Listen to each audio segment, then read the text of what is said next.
Well, apparently Albert Breer from the NFL Network says the Patriots are basically willing to shop and trade anybody on their team. Thing is, it's not a lot of help there on New England as far as just overall talent. A lot of those guys offensively or defensively set out the season. But let's talk about it. Excuse me, hit that subscribe button, bell icon button, share the video. Check out Detroit Lions Talk playlist. When you look at some of the guys on there that could help you, offensively, you're looking at maybe Isaiah Wynn. Maybe he can help you. I think he was the guard out of Georgia they drafted a few years ago. I think they might have took a tackle out of Georgia too. Maybe that's him. You're looking at maybe a Rex Burkhead, a guy. If you're not happy with Bo Scarborough, if he's not healthy, or Adrian Peterson starting to taper off of Kerryon Johnson, maybe James White. He kind of similar mold, scat back. Obviously Cam Newton maybe. Maybe you don't know if you're gonna keep Stafford next year or not, or you wish you would have took Tua. But offensively, there's not a lot to look at. I mean, maybe you look at a receiver for the future. Maybe you say maybe N'Keal Harry, Julian Edelman is going to be out a few weeks. I think with a leg issue or lower body issue. So offensively, let's look at it. I mean, maybe you say, you know what, Marvin Jones, Danny Amendola, more than likely they won't be out. They won't be back next year. So maybe we look at bringing N'Keal Harry in, and he can compete with Quintez Cephas next year. As far as the running back position, I think with Bo Scarborough coming back, they really don't have no issue there. I mean, the quarterback position, that'd be interesting as well too. I mean, what if you don't find a future quarterback? I doubt they even think about Cam, but you think about Isaiah Wynn or maybe some good offensive linemen they got. So you look at the Lions. I mean, everything about the skill positions, at least the receivers, is about the future. You got two receivers that may or may not be back next year, Damian Amendola and Marvin Jones, or maybe traded soon. So, maybe you look at N'Keal Harry, not sure what they're offering for him. But one thing you got to notice about the Patriots, and a lot of people never mention this, and us bringing Bob Quinn here, is the Patriots are one terrible team at drafting. Do anybody ever notice that? Nobody ever really noticed that. The Patriots are a really, really bad team at drafting. We brought Bob Quinn here, and he's atrocious at drafting too. So just look at the draft picks. What the Patriots do well is they develop lower drafted guys or teams, other teams' castaways, and they develop them and they plug and play. But Bill Belichick is a horrendous drafter. If there's a weak spot in his game, it's drafting. So really they don't have really a lot of good proven young guys that you can go plug in over there. They're a team that recycles veterans, and when young guys they do develop or they do draft and they do well, what they do is they don't pay them. So that's why you get to Trey Flowers, to Richard Seymour's leaving, and the Jamie Collins leaving. They don't want to pay you. Once they groom you and you play on a discount, hey, they move you on. Look at Kyle Van Noy. They groomed him. They got him from Detroit. They groomed him. It was time to get paid. They let him go to Miami. So that's what they do there. But offensively, if you had to ask me any guys I'm interested in, to be honest, you're looking at with maybe Big V being a guard and Jonah Jackson being a guard, and let's say Big V don't work out or whatever, you still got Stenberg. So offensively, I'm just really looking at maybe a right tackle. But if I had to rank them, I think there's no interest from the running back position.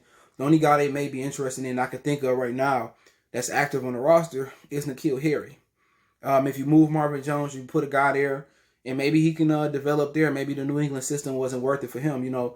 Randy thrived in the New England system, but Chad Johnson, he didn't thrive in that system. So, offensively, the only guy I'm really interested in is in N'Keal Harry. But now when you actually look at this team and there's no Tom Terrific, a.k.a. Tom Brady, you really look and be like, you know what?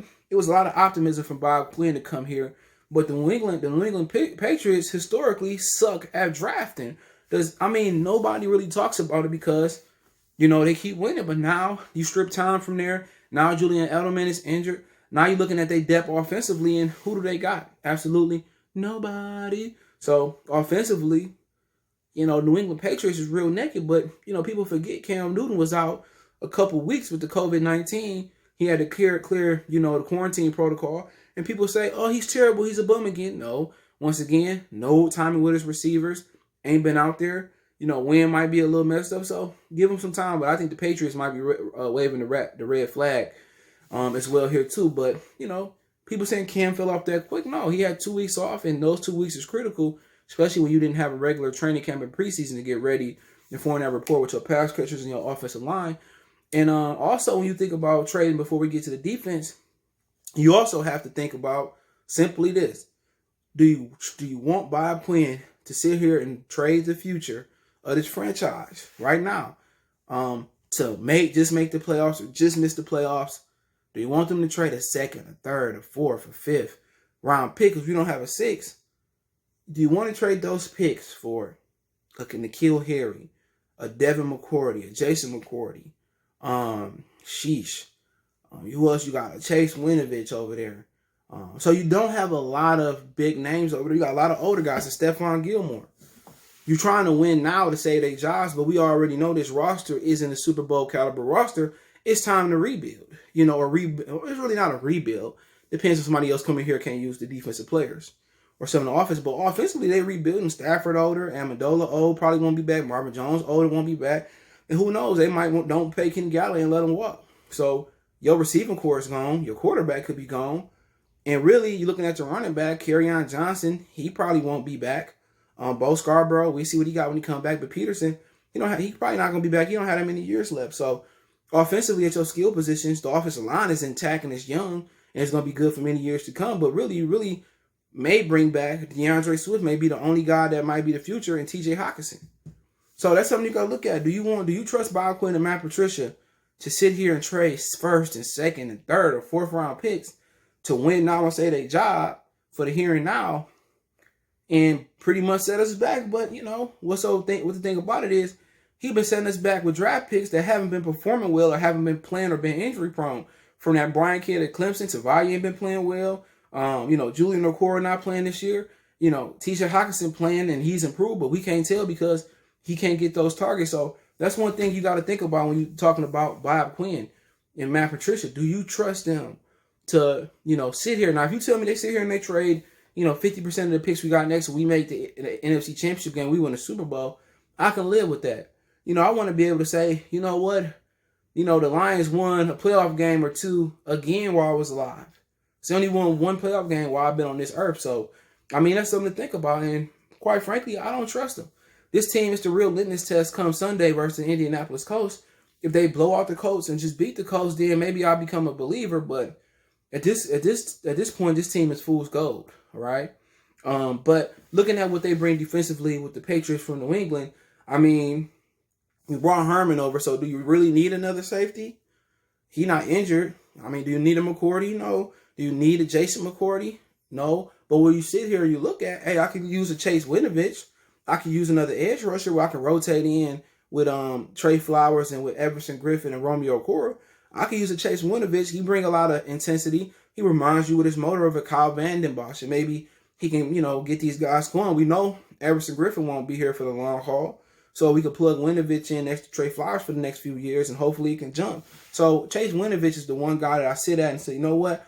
I wouldn't mind having his energy and his relentlessness and his tenaciousness off the edge. So that's one guy that I really wouldn't be mad they traded for. But with them already getting Everson Griffin, that may be a pipe dream. But then you look at maybe Stephon Gilmore. We did the video yesterday. People said, oh, yeah, go for it. Then at the end of the day, what was the point of drafting Jeff Okudah? People got to understand that. Why would I go get Stephon Gilmore? That's telling you that I'm giving up on Jeff Okudah, because I'm not going to just trade, early picks for Stephon Gilmore and not re-sign him and bring him back to the franchise. So I'm gonna put more money into Stephon Gilmore. He get here, I know I'm gonna have to pay him again. What message does that send to Kenny Galladay? What message does it send to him? You know what I'm saying? So you get Stephon Gilmore, that's saying that we should have took Tua or Justin Herbert. But people don't think like that. You bring in Stephon Gilmore, you got Armani Orakwe. You're not gonna pull Orakwe. He playing like a top corner right now. You bring in Gilmore, okay. Can you put Jeff Okudah in the slot? Well, Justin Coleman gonna come back. He playing well. Okudah don't look good in the slot, so we're gonna admit that Jeff Okudah not that good. What are we gonna do? Showcase him in preseason next year and try to move him? Are we gonna hope that Armani get injured, or are we gonna trade Armani and plug in Okudah? You just simply can't do it. That's just saying, once again, our first round pick was terrible. Our third round pick was terrible. Our 5th round pick in Stenberg, our 4th, he couldn't play. Jason Huntley couldn't play a 6th rounder. Quintez Cephas not good enough to get on the field. He been deactivated. So come on, your 7th round pick from Ohio State, he got injured. So you sit here and you say, can I really step out here and get Stephon Gilmore unless I make a trade for Jeff Okudah and whatever draft pick they're going to want for Stephon Gilmore? But then again, you're still sitting here looking stupid because you should have took the quarterback. And you still could have had the cornerback with Stephon Gilmore. And, it just simply can't do it. People just, get Stephon Gilmore. You do understand he got to get paid. And Sheila not probably going to want to pay Stephon Gilmore and Kenny Galladay. She don't even want to pay him now. So you thinking about possibly if she don't want to spend the money on Stephon Gilmore, you possibly saying, sorry for the dog barking, you possibly saying this. We going to rent Stephon Gilmore until his contract run out. And then Jeff Okudah could be ready by then. Maybe that's a year or two. Who knows? And what people got to understand is, is that you should have took the quarterback. And I said it before. If you get up in the top 3 or 5 of the picks, it's a few rule of thumbs. It's a quarterback, left tackle, or a pass rusher.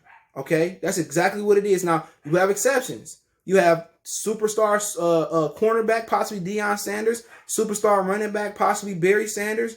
You got some guys, Calvin Johnson and stuff. Those guys, it's Khalil Mack, Von Miller, Lawrence Taylor, Reggie White, or there's Peyton Manning. There's Eli, Ben Roethlisberger. It's one of those guys when you get up that damn high.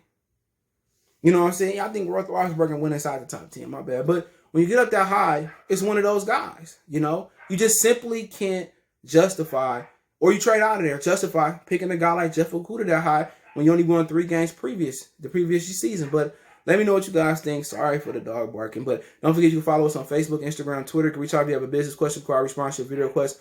All my social media links in the description. If you want to reach out for a video request or you just want to chop it up, they're there for that. You got a business you want to advertise on the channel, I got good rates. Check that out. Want to make a donation? Best way to donate is share the video. But don't forget to check me out on Cash App, CJGood313. PayPal link there if you want to financially donate. And don't forget, check my other channel out, Goodfellas Sports TV, for more sports, music, news, and entertainment right here on YouTube. We gone.